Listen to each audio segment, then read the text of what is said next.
Continuando con el ejercicio número 13 de corriente, resistencia y fuerza electromotriz, vamos a ver los puntos B y C del ejercicio. Ya hemos calculado que el valor de B sub AD, sea por una u otra malla, es igual a 658 volts.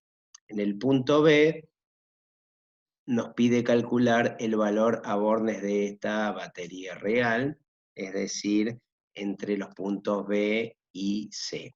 También podríamos hacerlo de las dos maneras, es decir, yendo por el camino largo, en este caso, al estar la corriente definida de antemano, desde el inicio del circuito, en este sentido, cada vez que pasemos por las resistencias iríamos sumando potenciales, obviamente se restaría el potencial en la batería porque iría de positivo a negativo, y así llegaríamos a este punto.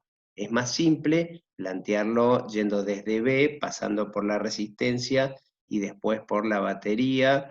Tengamos en cuenta que en este caso la corriente va igual que como la calculamos, es decir que en la resistencia resta, y acá obviamente estamos en oposición a la batería, es decir que B sub B menos I por los 0,5 ohms, negativo porque coincide con la corriente, está cayendo potencial, menos los 4 volts, porque ya vimos que pasaba de positivo a negativo, nos daría el potencial en C, es decir que B sub B menos B sub C es igual, pasando estos términos del otro lado de la igualdad, a más 4 más I por 0,5, esto nos da 4,0,8 volts, que es el valor que marcaría un voltímetro si lo colocamos en estos terminales.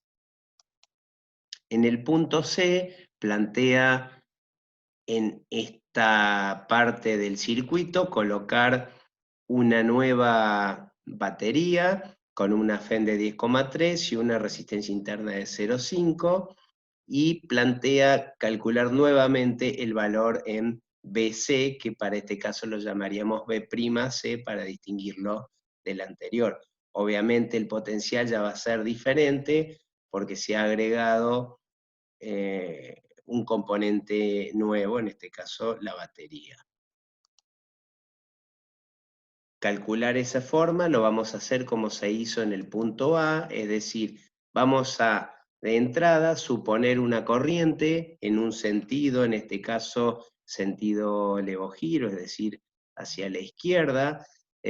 Como dije, es arbitrario, simplemente o intuitivamente, como tenemos dos fuentes en el mismo sentido, que en total daría la impresión que van a sumar más que los 8 volts, entonces estimamos que la corriente iría circulando de esta manera. De no ser así, no habría inconvenientes, como dije, no saldría en los cálculos. Planteamos la malla de la energía potencial partiendo de cualquiera de los puntos, no necesariamente tiene que ser de acá. Sí, lo que hay que tener en claro es que se debe volver al mismo punto de potencial para que el potencial sea cero. Es decir, este punto con respecto a este punto, si yo pusiese un voltímetro acá, las dos puntas me daría 0 volts. Y ahí planteo mi ecuación, entonces si vamos en este caso hacia arriba, del terminal negativo al positivo, sumamos 10,3, pasamos por la resistencia de 0,5 ohms, evidentemente decae potencial, pasamos por la de 9, vuelve a decaer potencial. Fíjense que suma ahora 4 volts porque voy del negativo al positivo, paso por una resistencia en donde decaigo nuevamente potencial, paso por otra resistencia donde decaigo de nuevo, paso por otra resistencia donde decaigo de nuevo, una más, la de 0,5, la interna que decaigo, y acá vemos que vamos de positivo a negativo en esta batería, es decir que en este caso sería negativo el valor. Como vuelvo al mismo potencial de antes, es decir, a 0, evidentemente estoy teniendo esa ecuación ya como resuelta.